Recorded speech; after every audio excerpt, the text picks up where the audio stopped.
Great, thanks. Awesome. Glad to hear that. I see your little picture says user. What is your name? Oh, Gina Belote.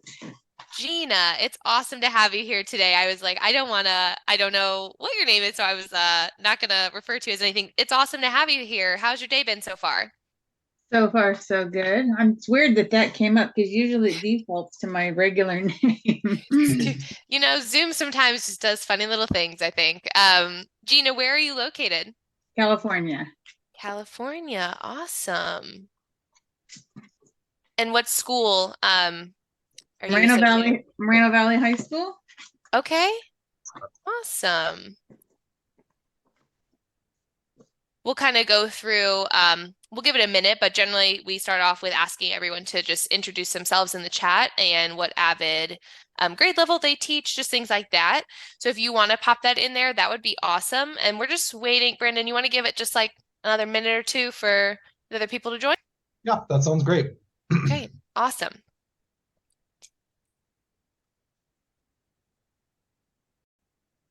And then we'll get going.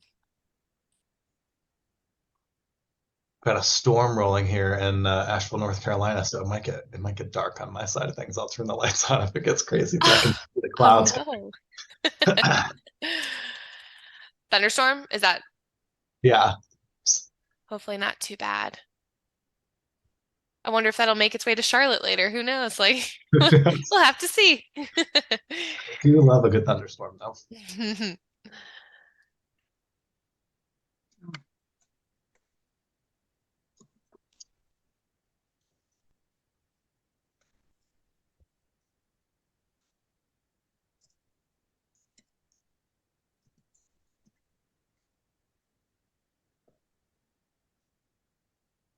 All right, Brandon, I guess I'm going to go ahead and get us started. Gina, it might be just you and us today, which is totally All fine. right. We love it. We love it. You get to ask all the questions then, which is awesome. And I see you're an AVID coordinator and teacher. What else do you teach?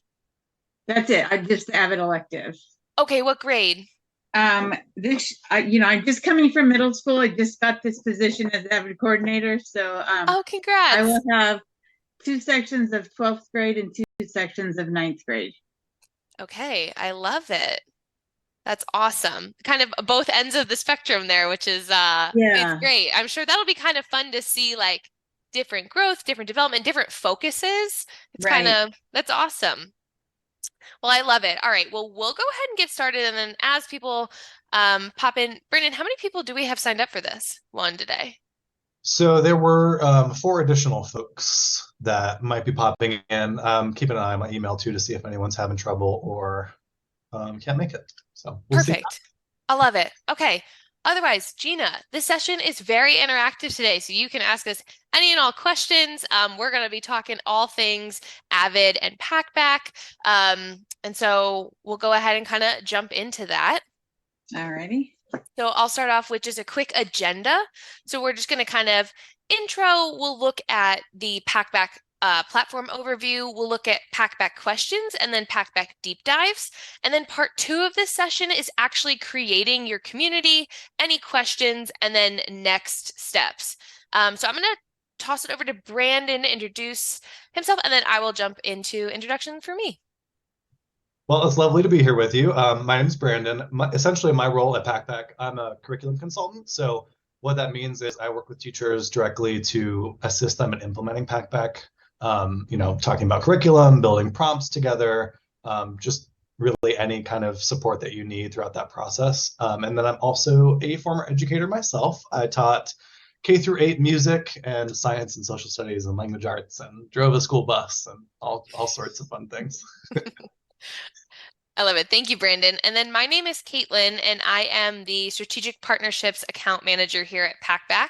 I work on all things AVID and Packback related, so helping get our partnership up and running, from building out content and lessons in the WAG to working directly with the AVID team on day-to-day items. That's what I am currently doing here at Packback.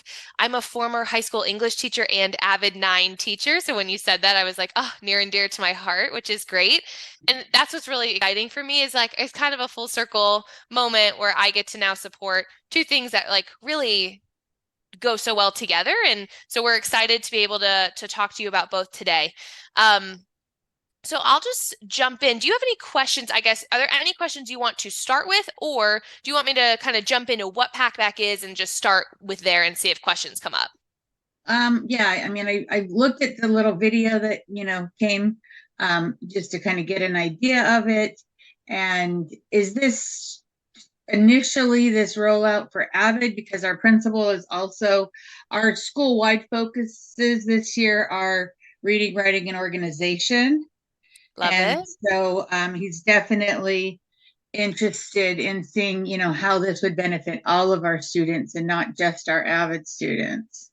Yeah, so what it is currently that this partnership allows AVID teachers to use in their AVID elective grades 9 through 12 and AVID Excel grades 7 and 8 classes, and then all the other classes that they teach as well. So if you have like an AVID 9 teacher who also teaches English or something like that, or social studies, they can use in those. But we are working with AVID to continue kind of, if there is interest in a school-wide kind of initiative, that is something we can connect you with our team, and then they can provide a quote and kind of conversation with your principal from there. So if you have their contact information, we can always reach out and like connect through that way. We can follow up with you directly after. We can kind of see what works best for you on that front, but definitely can be available for school-wide initiative, which honestly, reading, writing, organization, all things that Packback does, Packback, and then obviously like AVID with the Wicker components and all of that. Right. So we can definitely provide that for you. Okay.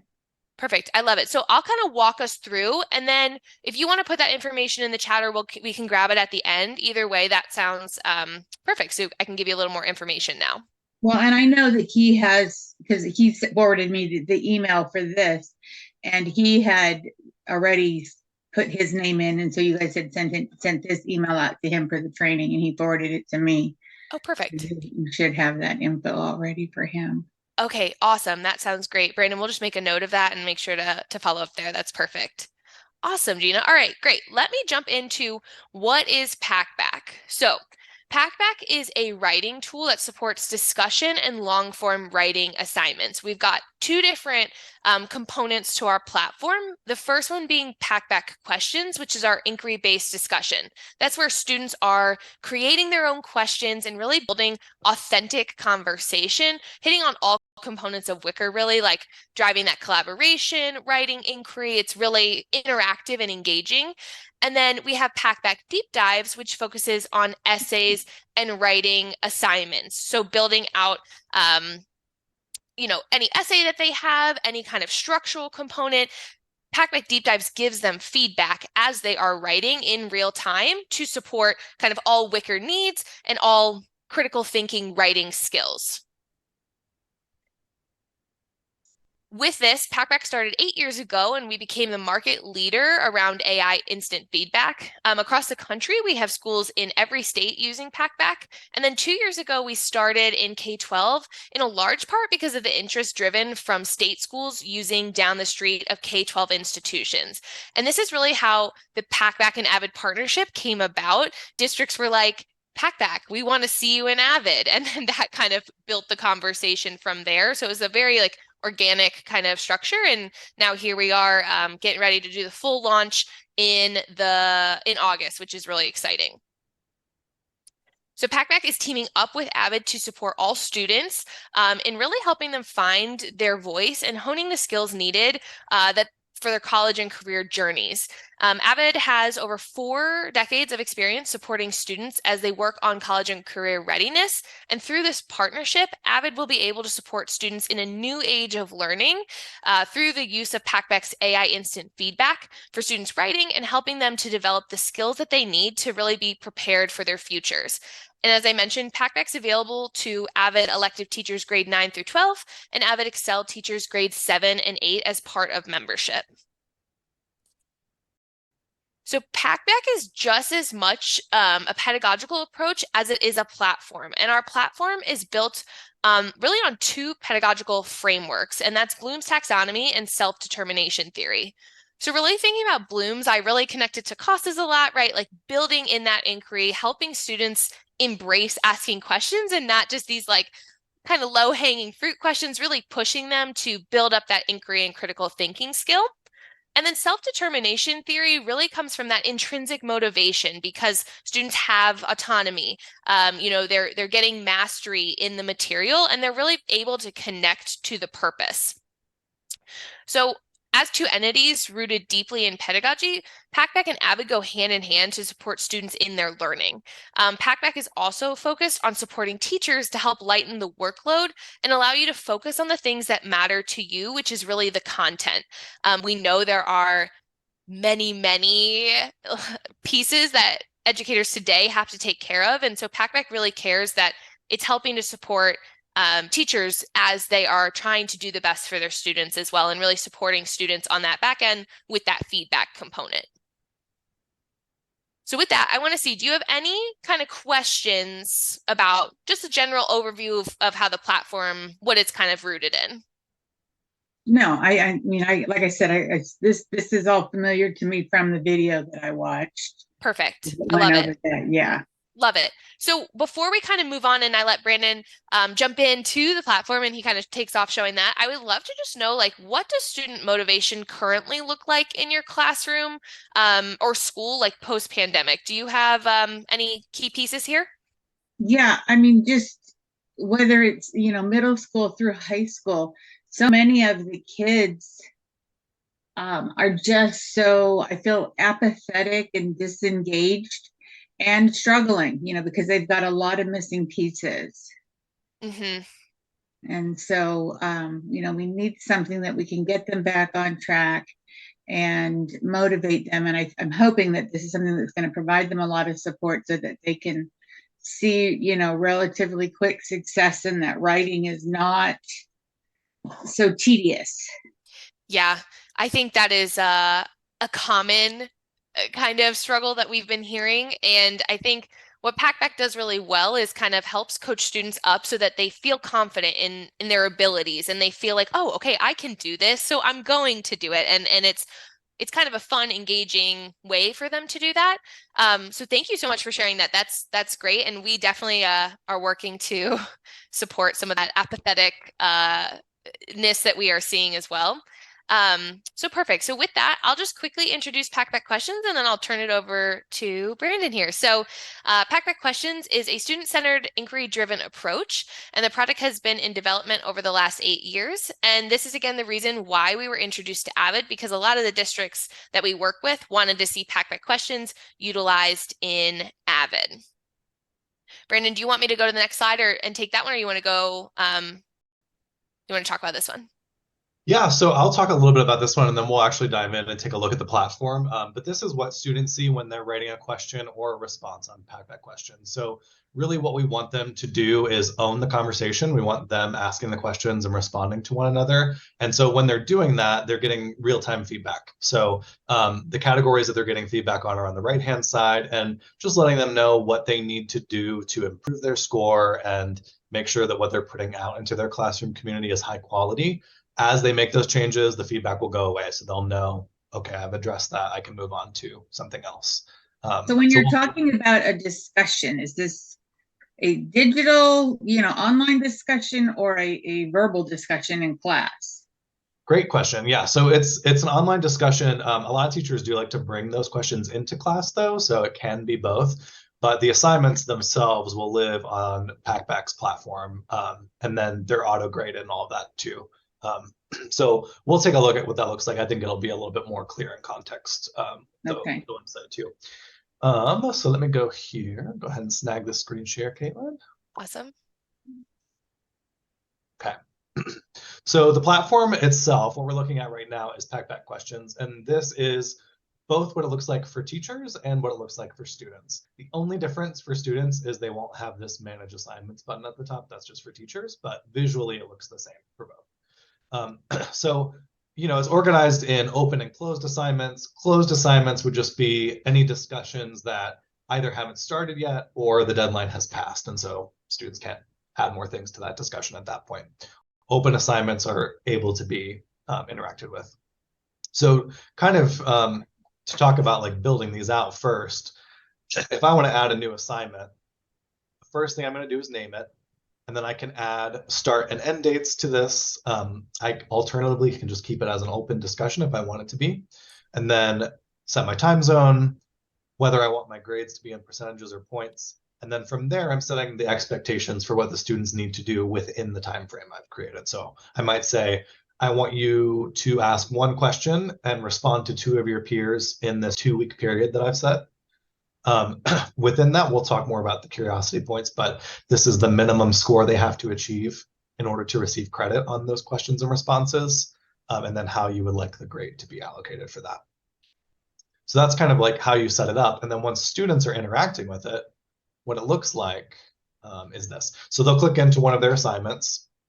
You'll have the opportunity to add a guidepost at the top, which is really just expectation setting for students, letting them know if there's something specific you want them to talk about. Additionally, we will have lessons available for you to use through AVID as well, so you don't necessarily have to create your own things from the ground up. But that's just kind of a place for you to set those expectations. And then from there— Is there an example of an expectation?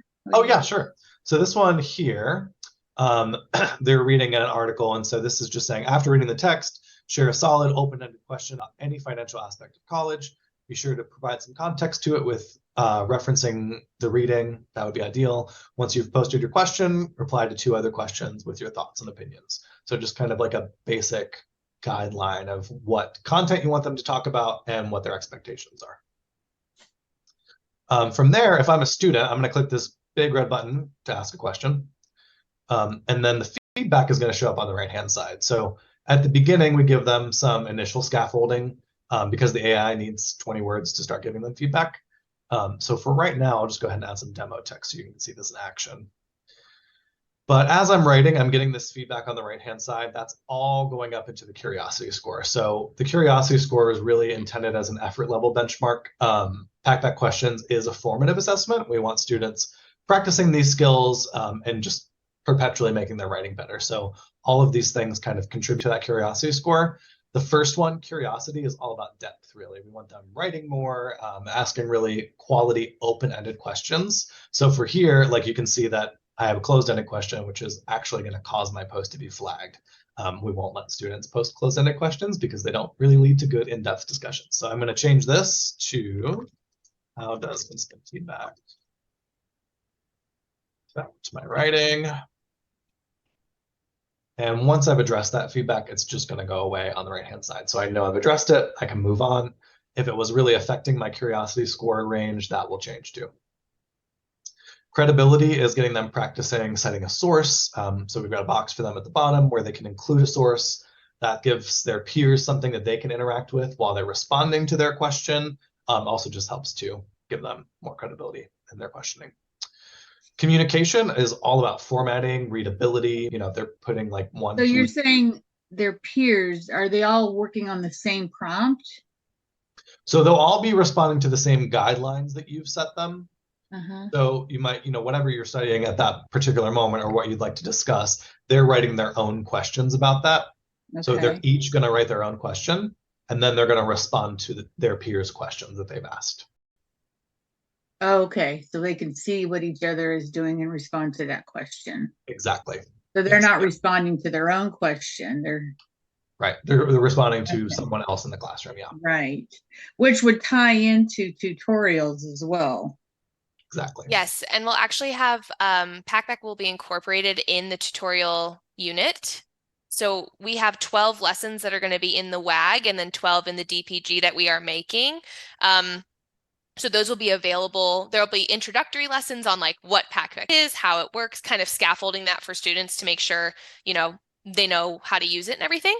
And then there will be lessons that go right into the WAG currently that we are Which building. is the weeks at a glance, right? Correct. Yep. Okay. Because Yep. I haven't taught AVID in years, so a lot of these acronyms That's okay. Yep. So. That's okay.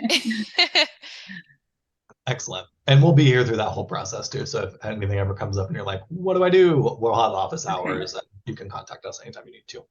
Perfect. Yeah, and then convention, of course, grammatical, spelling errors, capitalization, punctuation, all that stuff will be flagged for them so they can review those and address them. Like here I have some grammatical errors, so I can go in and make those changes if I agree with them, or I can dismiss them if they're. So does it tell, this is super tiny font to me and it's hard for me to read.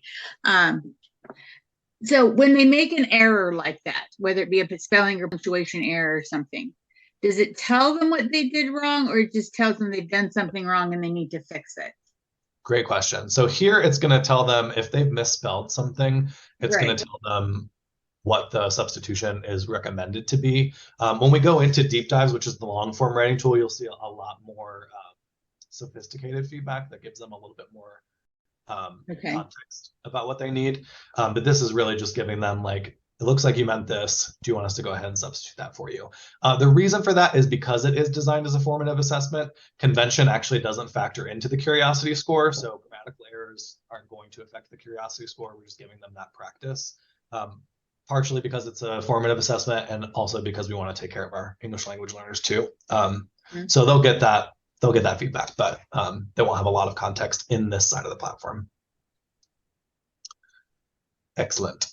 And then, so after they post, the first thing they're going to see is what their actual curiosity score is. So like for this one, I posted this, I could say this is an 83. If I know that my minimum to get a passing grade on this assignment is a 40, I can rest assured that I've passed and I can move on. If I didn't, I can always go in and edit this and bump up my curiosity score. As long as that's happening within the deadline time frame, they're able to do that. Something else that's cool is if there is an argumentative or debate style component to an assignment, once someone has responded to a question, I can actually add a counter or supporting point specifically. So I can respond to that response, either supporting them or countering them with some different evidence. Brandon, before you move from this page, is it possible to zoom in at all? When you kind of blew up the screen, it made it a little bit even smaller. Yes, I can zoom in. Is that okay, helping? Perfect. Nope, nothing's actually moving. Gina, oh, there we go. That's a little bit better. Mine's a little bit bigger. Excellent. Could you do like one or two more even, maybe? Yeah, it's huge on my screen. That's really interesting. That is so funny because it is not huge on our screen. It's not huge for me either. It's about a third of my screen. Okay. I'm gonna try and reshare because maybe that'll. Not any better? That is a little bit better. Gina, is that better for you?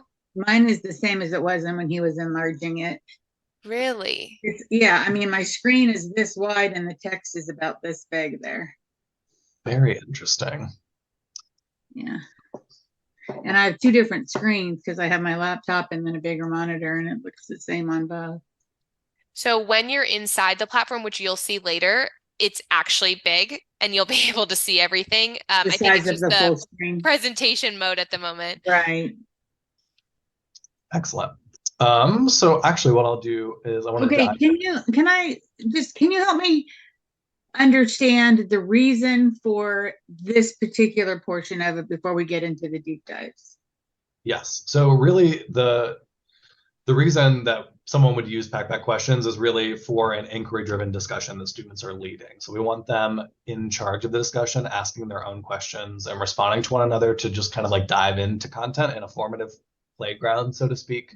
The reason why someone would use this over something like Canvas is because the students are getting real-time feedback. So they're getting feedback as they're writing. And also it's going to auto grade for you. So you can just kind of like either they met the expectations or they didn't, and then it'll show up in your gradebook that way. So it's giving you a space to host these kinds of discussions without you needing to really take ownership of it or like maintain it to make sure everything is of the par that you want it to be. Now, will these scores transfer over to Google Classroom?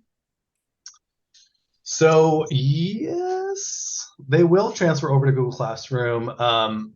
We would just have to meet probably individually or at office hours and kind of talk through that together. But what it looks like too is you'll have a grade book. I don't know if you can see the grade book here. So like once students start doing assignments, this is our little sandbox. There's nothing in here, but you'll see their name, you'll see their Packback score, and you can actually download that as a CSV or a PDF to have that on file too. Okay. Good questions. And then kind of speaking a little bit more about what's happening behind the scenes. So really, most of us are former educators at Packback, I would say. And so we really want to save you time and not give you like one more thing that you have to manage. So here's kind of what that process looks like with the discussion. Students are writing, they're getting real-time feedback. After they submit, the AI is going to look over it one more time and see, did they ask a closed-ended question? Did they plagiarize? Did they use AI-generated text from ChatGPT? Is it really short? Is there anything inappropriate? Are they posting a question like, when's the next test? Or does anybody know when lunch is today? Anything like that is going to get flagged. And then we actually send it to a team of humans at Packback that are going to look at it with context and determine if we need to remove it from the feed and moderate it. If it does need to be removed, if any of that stuff is found, we'll remove it from the discussion and send a coaching email to the student, just letting them know, hey, your post was removed. Here's why, and here's what you need to do to edit and resubmit. Do I get a copy of that is sent to the student so I know? You can if you'd like to opt into it. We, by default, don't give teachers that because it can be a lot of emails. Okay. But if that's something that's interesting to you, It can be turned on or off, right? Yeah, we can opt you out of it too if you decide that it's too much. Okay. I don't know. I just feel like initially it's nice to see it, so I know if there are certain concerns that need to be addressed. Yeah, definitely. That's wide or whatever. Mm-hmm. And ideally, they would resolve this before the deadline passes, and it wouldn't really affect them either way. That's kind of another piece of the formative assessment, because a lot of times, like, students could go through this whole process once. They could go through it like 3 or 4 times, depending on how long the deadline is and how many iterations they need to do. But that is on one particular prompt. Yeah, exactly. And what do you call the prompts? So we just call them guideposts. It's really just okay. Yeah. So that's Packback questions in a nutshell, and this is just kind of really showing you what it looks like. So this is an actual student post from a social studies classroom. Their minimum curiosity score was a 40 for this course.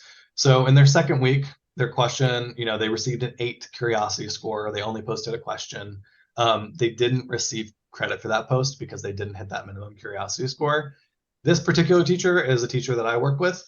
They did not talk to the student about this. They didn't have an intervention with them. They just kind of let it take its course.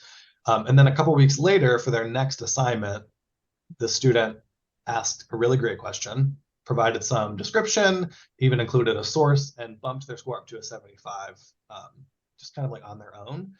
The reason why I like this, though, is because they could have stopped at a 40. They have transparency over what their potential score is going to be, but they chose to keep going and go further to a 75, and that's that intrinsic motivation piece that I love to see because it's something that I think is really hard to capture.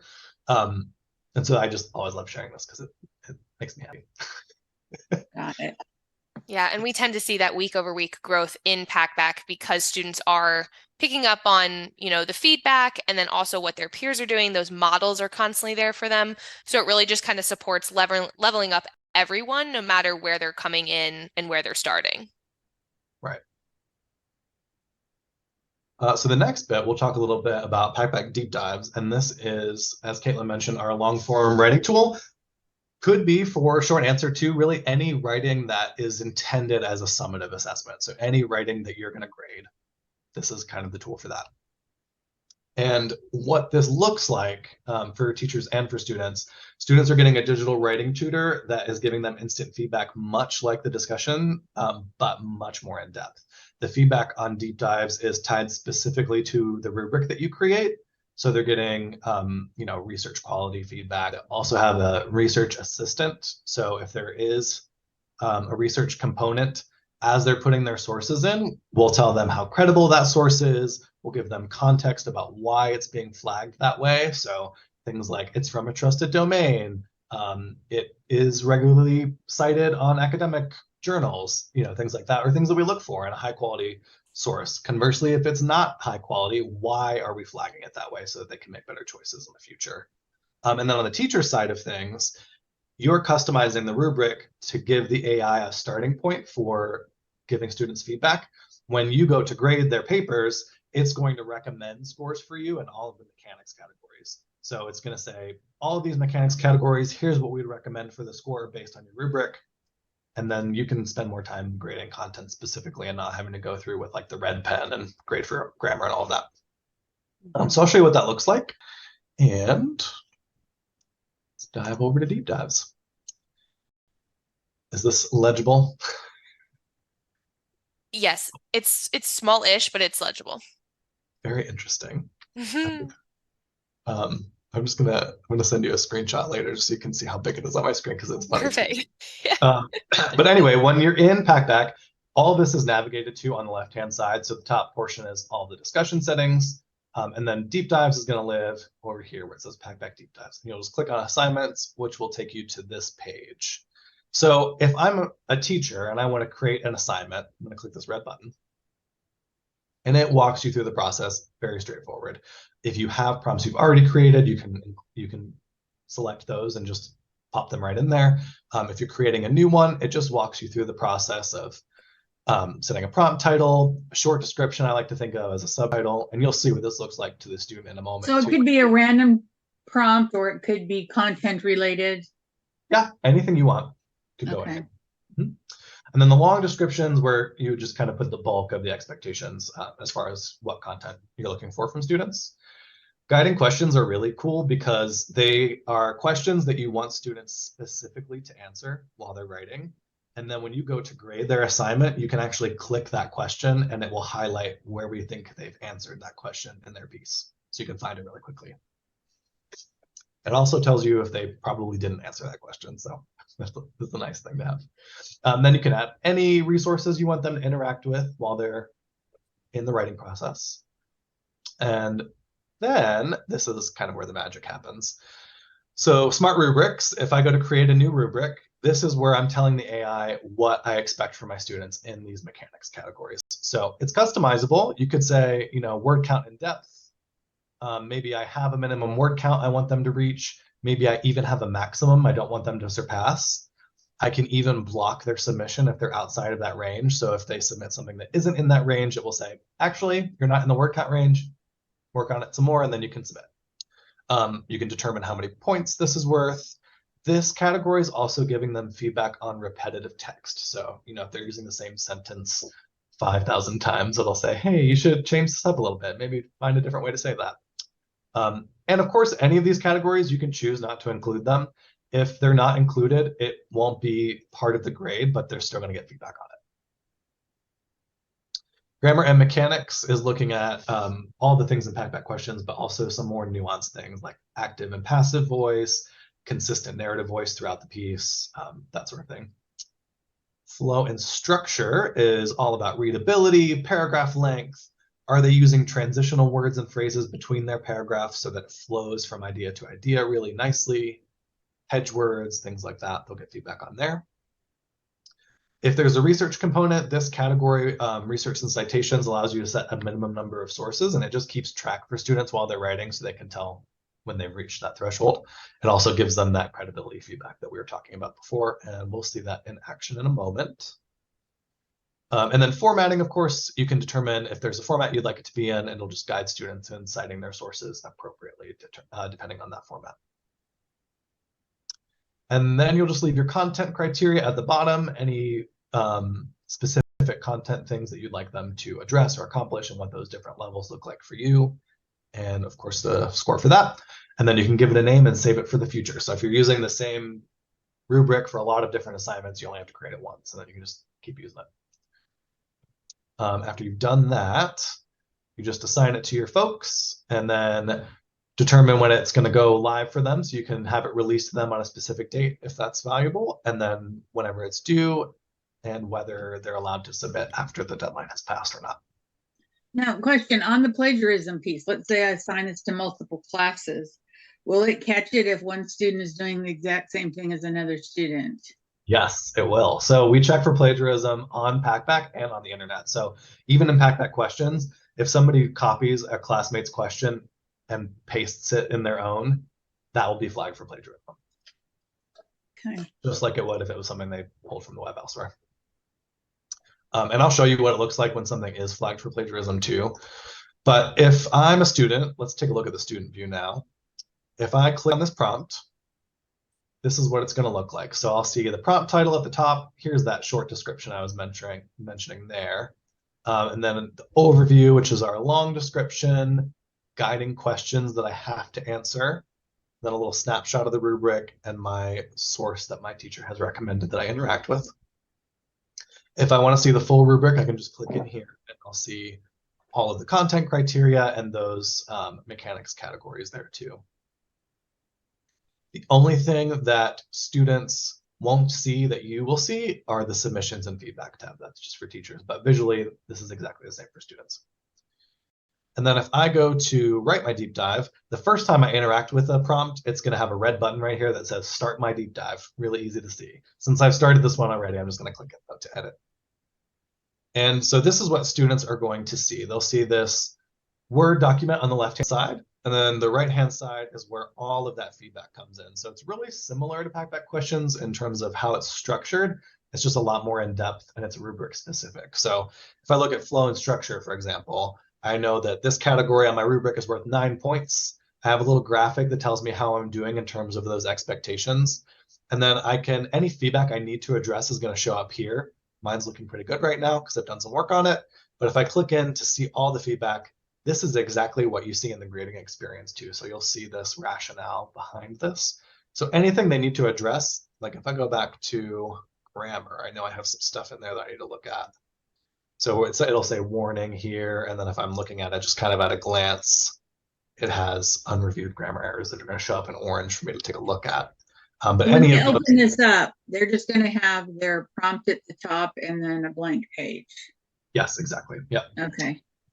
And they can navigate back to the prompt itself too if they need to take a look at that. But guiding questions will show up here too. So those questions you want them to answer, they're going to show up at the bottom. So these are things I need to make sure I'm addressing while I'm writing. It's part of the content portion. The thing that I really like about this too is, this is kind of that more in-depth feedback that we were talking about before. If I'm looking at transitional phrases, for example, and I'm getting a lot of feedback like, hey, you're using not enough transitional phrases or you're using the same ones over and over again. If I click this little eyeglass icon next to that piece of feedback, it's going to highlight in my work anytime I've used a transitional word or a transitional phrase. So I can just find it really quickly and address it. I don't have to read through very closely to find those. So anything that has that little icon next to it has that functionality. Same thing when you're grading. One that happens a lot is passive voice, of course. So if I'm looking at passive voice, I can just kind of find the instances of passive voice really quickly and make those adjustments. It looks like I just have a couple down here at the bottom. But that just makes it easier for them to find those things and address them. And if I'm ever curious about what that is, I can dive in more depth as well. And then if there is a research component, we also give them a research notes tab at the top here. And this is really just for students to have a place to keep track of anything they're interacting with on the web or articles, books, anything they might want to use in their piece is they're going to keep track of here, quotes they might want to use, anything like that. If they do find a source that they want to include, they can go ahead and type that in, and then they'll actually be able to right-click it and mark it as a source. So that's going to do two things. The first thing that happens is they get that credibility feedback that I mentioned before. So this is saying this is a credible source. If I want more information about that, I can just click it. It's going to tell me, okay, websites can range dramatically in their credibility. Something that's working really well for this one is that it's well visited. It is a nonprofit organization. Something I need to keep in mind that's hurting my credibility is that I've just cited a raw domain just to the website. I haven't actually linked to an article. So if I want to increase my credibility here, I need to actually link to an article on this website, and that will affect my credibility accordingly.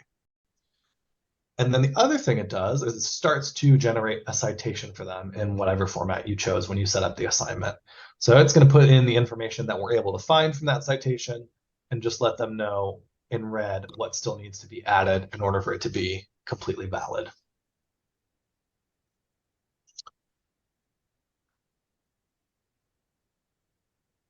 Any questions about the student side of things before I show you the teacher grading experience? No, that looks good. Cool. So if I'm a teacher, I'm taking a look at my prompt. I'm going to go to my submissions if students have started writing, and I'm actually going to go back to a different prompt because I know this one has one that isn't graded on it. So at any time, I can look at their progress. They don't have to submit it, or do they have to submit it before I can see it? They have to submit it before you can see it, but they can submit it before the deadline. So you won't be able to grade it until the deadline passes, but if they submit it, they'll still be able to edit it and resubmit. Until the deadline. Yeah, and you'll be able to have visibility as well. Got it. So if I click the submissions tab, I'll be able to see all of my students, whether they've started their piece, whether they've submitted, if they turned it in late, that'll show up here too.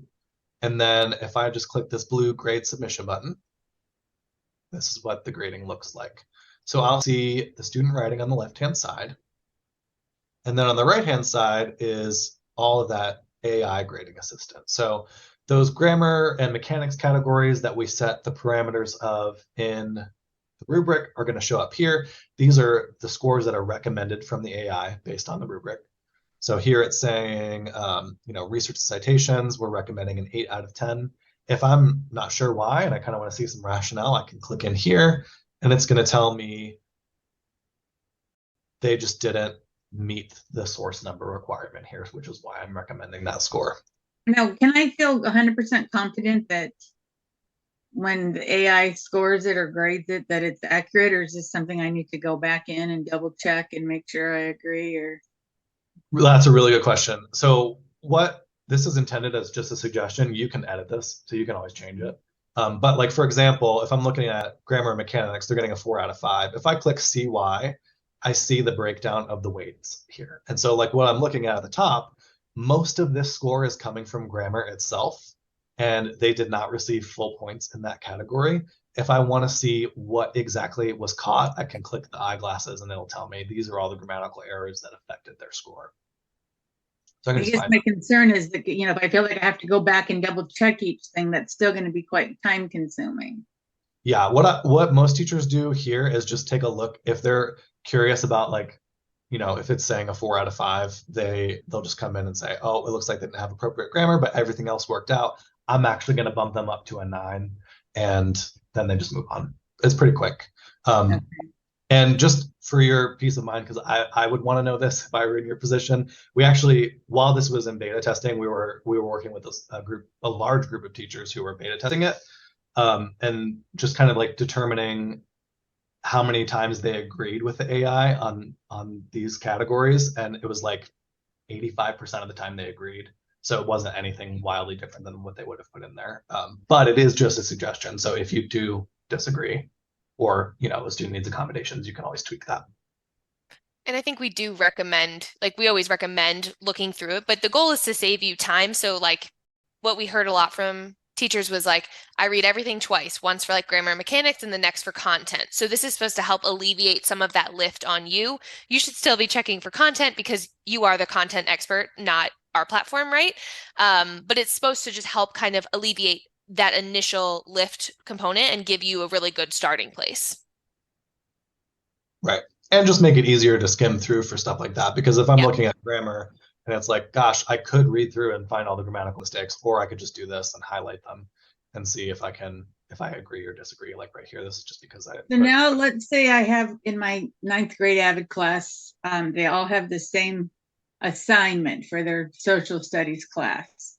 Can they then print and submit or make a copy of it so they can send it digitally and yes, so AVID and then submit it for another class? Yes, they can definitely do that. So on the submissions page 2, you can also download them. They'll be able to download their own submissions, and you can download them all as a Word document. Okay. Then you can also download the grading report as an Excel file or a CSV. Okay. I don't want the kids to just write for the sake of writing. I want it to be practical to them. Oh, absolutely. Absolutely. And then the other thing here too is that you can give them, you have your content score at the bottom, any overall feedback, and then you can also highlight and give inline comments. So if there's something specifically you want to give them a comment on, you can do that within there Oh, nice. as well. And then the AI grading assistant tools, this is where that originality report comes up. So that's going to be both plagiarism and AI generated writing. So if they're trying to use ChatGPT to write the paper for them, it will catch it and it will show up here. So what this looks like is right now, only 5% of this text is original, which means it's high risk for plagiarism. And it's moderately likely to contain AI generated content. You can take a look at the full analysis there too. But if there is plagiarism, it tells you where it came from. You can look at a side-by-side comparison too to see what text was submitted in the student's work, what text on the internet matched that text, as well as whether they made any replacements or additions or deleted things to change it from the original text. And then you can And technically, they shouldn't have any of these because that should have been caught while they were working on it. Yeah, it does take, as long as they're not working on it at the very last minute, because it does take a few hours for the plagiarism. Right. Check the whole internet. It takes a long time, but not a long time, but like, more than an hour or two. So yes, they should be aware of that as long as they're not procrastinating. And if they're procrastinating and plagiarizing, the consequences will likely match that. Yeah. And yeah, so that's deep dives. And also, in the interest of time, I do want to move on to get you a community set up so that you can play around with it on your own and have time to ask questions and all that over the summer too. So I'm actually going to change gears real quick.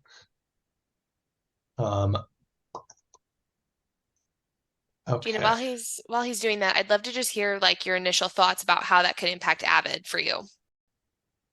Yeah, I mean, I definitely like, I don't remember what the first part is called. The Packback questions. Yeah.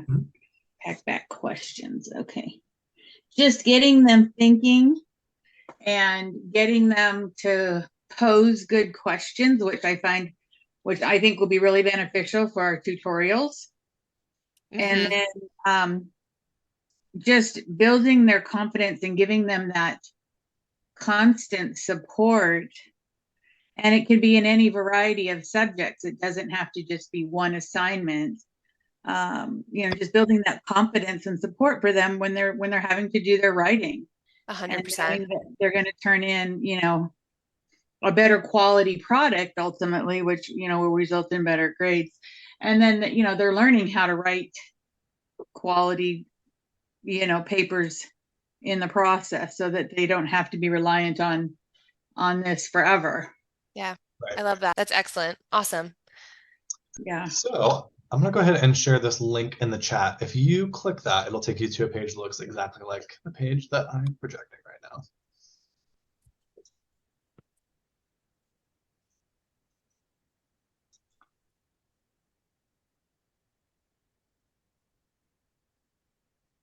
So you'll just fill this out with your school email and password that you create. And then the next page should tell you, I'm actually going to choose the right one here.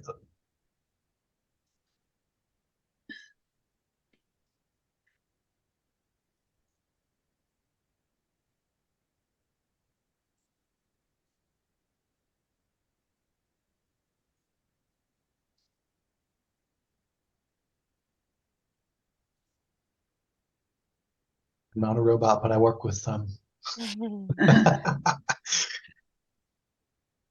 And terms of use are just letting you know, of course, like we have very strict privacy standards that actually are rooted in the EU's data privacy laws and not the US's, so they're very thorough.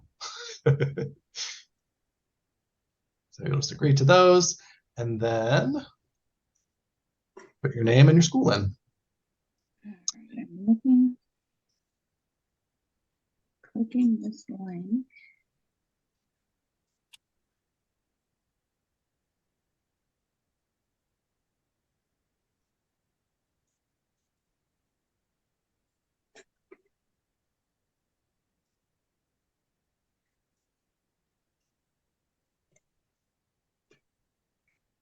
And I'll keep an eye out and make sure that you're in there as an instructor too. Just in case. I don't know, when I clicked it, it didn't automatically open that screen for me, so I had to cut, copy, and paste it. All right.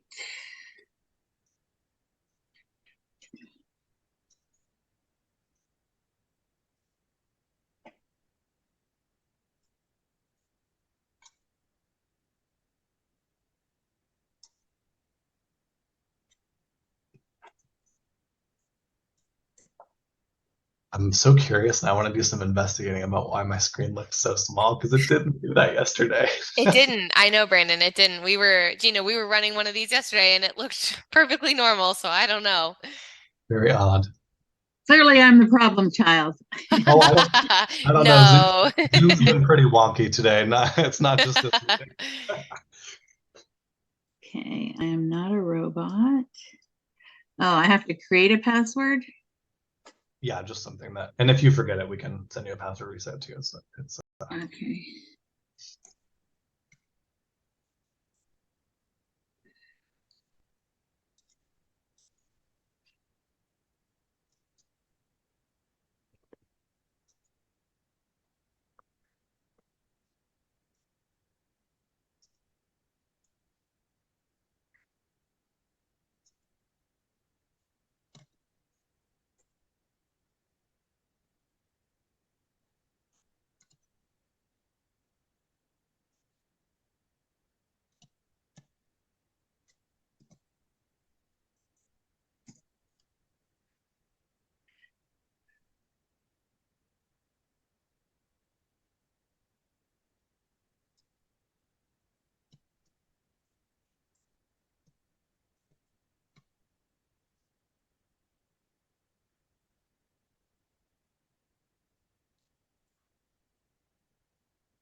all right. I see you in there, Gina. Great. Making sure you're an instructor.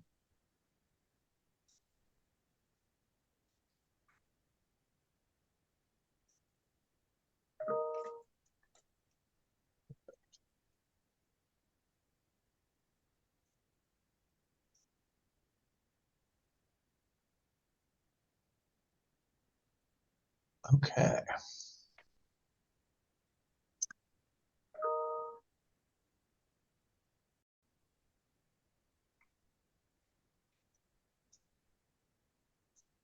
So if you have finished that bit, which it looks like maybe you have, and you can skip the avatar part for now and come back to it later. It'll let you do that, but students All right. So what we're going to do, are you seeing your profile page that looks like what I have up here? All I have is this avatar thing. Oh, okay. Is there an option to skip it for now at the bottom, maybe? Let's see. Skip this step. Okay. Okay, now I have my profile page. Perfect. So you're going to My communities. create a community. Yep. We're going to click that red button, create a new community. Create a new community. Okay. And then you'll just put your school at the top here. I did. Well, default, it already filled it. Oh, fantastic. Love that. Name of your course. This can all be adjusted later too, so don't feel like it's set in stone forever.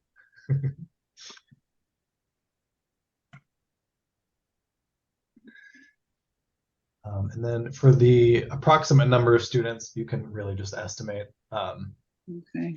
Doesn't have to be an exact number. Okay. For the start date, I would just put today, just so it's right front and center on your profile and you can interact with it now. It doesn't really, it just changes where it lives on your profile, whether it's a current community or an upcoming community. Okay. It won't like email students or anything like that. And then your end date will just be end of school next year, approximately, or after that is fine too. Okay. Got it. Perfect. We'll skip the invitation email part. We don't have to worry about that. Skip the subject matter It tag. gave me a date already. Oh, great. That's great. We won't use that method anyway, so that's Okay. okay. Either way, are you already listed as an instructor? It says add another instructor, so I'm guessing so. Okay, your name's on there then. Okay. Yeah, it says Gina Belote and Perfect. yeah. Perfect. Cool. And then are you seeing a price on your screen? Does it say $0? It says $49 per student. Okay, we'll adjust that later then. Okay. We'll make sure that's set to 0 for you. As far as grade allocation goes, you can just put in 10%. It's not going to automatically make it 10% of your grade. You have full control over that. It's just all right. So going back for a second, so it says, what's the course called? Because I'm going to end up having 4 of them in there. Does that matter? So you'll have one Packback community for a course. If you have different courses, you'll have different Packback communities. But if you have like 4 class periods of the same course, you just need to create one community because we can split it into sections. Oh, I see. Okay. Okay, so I'll have 2 AVID 12, which is about 60 kids. Okay, save and create another, or create new community. What am I doing? You can just click create community. Okay. Perfect. And then Well, it says create a new community. Yeah, yeah. Okay. Save and create another would be like if you had 4 communities what you wanted to Got create, it. you want to just kind of keep going. Okay. Got it. Okay, and I'm just going to go in and make sure that you're on the same format as the one we just did. So is a community a class? A community is a course, if you think about it that way. Okay. So yes, a class, of course, yeah. So like if you had AVID 11 and AVID 12, but you had 4 class periods of AVID 11 and 4 class periods of AVID 12, you'd only have 2 communities. You'd have an AVID 11. So could I copy existing community and then just change the title? Yes, you can definitely do that. Oh, you're gonna be a rock star, Gina. Most people never figure that out on their own. That's great. Yeah, so I'll show you how to do that. Okay, so I said select existing community. Yeah, and it should show you the one we just created together. Right, and then how do I duplicate that and change the title? Just one moment. Let me make sure this is all ready to go.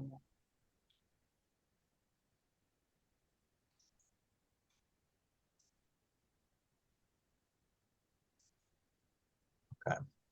So if you're in your profile, let's do this.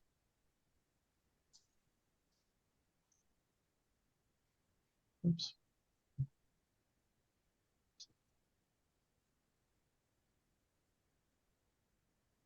There are 2 ways that you can do this. First one is if you're the template ID. It's probably the easiest way. So if you are looking at your profile, let me go back to your profile.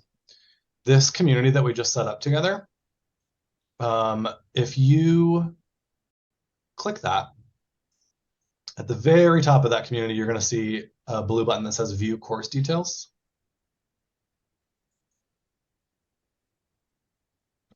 Hold on, now nothing is going. Okay, the internet gets sleepy at the end of the day, I think. All right, so I'm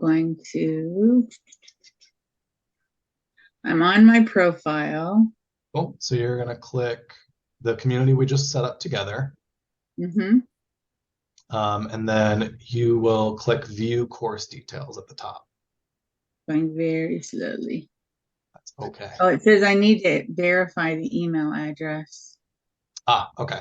Well, I'll show you how to do this, and I'm going to send you the recording of this later too. So if you need to revisit, also you'll have my email address. So if you're ever like, how do I do this? I'll be there to help you. So no worries. And Gina, we'll have office hours as well, so you can come back and attend any of those too. Yep. Okay. But I'll show you it now, and then you'll see it in the recording when I send it to you later too. So if you need to revisit it, but what you'll do is you'll just click course details, and then the template ID is the community setup essentially. So you're just going to copy that, and then you'll go back to your profile, and then when you click copy existing community, you just plop that template ID right in there, and then you're good to go. That's why I didn't go to my profile.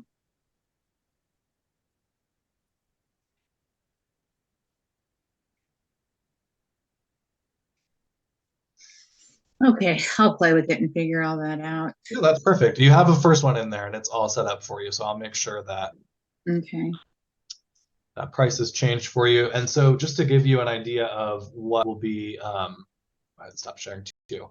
So after we're done chatting, I'm going to send you a follow-up email. Okay, perfect. And it's going to have a whole bunch of resources in it. So tutorial videos, help articles, link to schedule time for office hours that we'll have, so you can pop in and ask questions, talk about stuff. If you want like a buddy to walk through creating a deep dives prompt with you, I'd be happy to do that.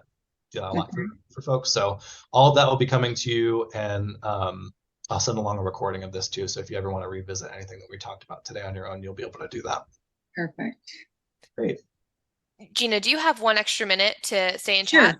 Okay, perfect. Sure. So I know Brandon's going to send you all that information, and he'll be available for any sessions. And I know it's kind of a while till the start of school. So like it'll be great to be able to kind of reference some of those things, and we'll be here as you need.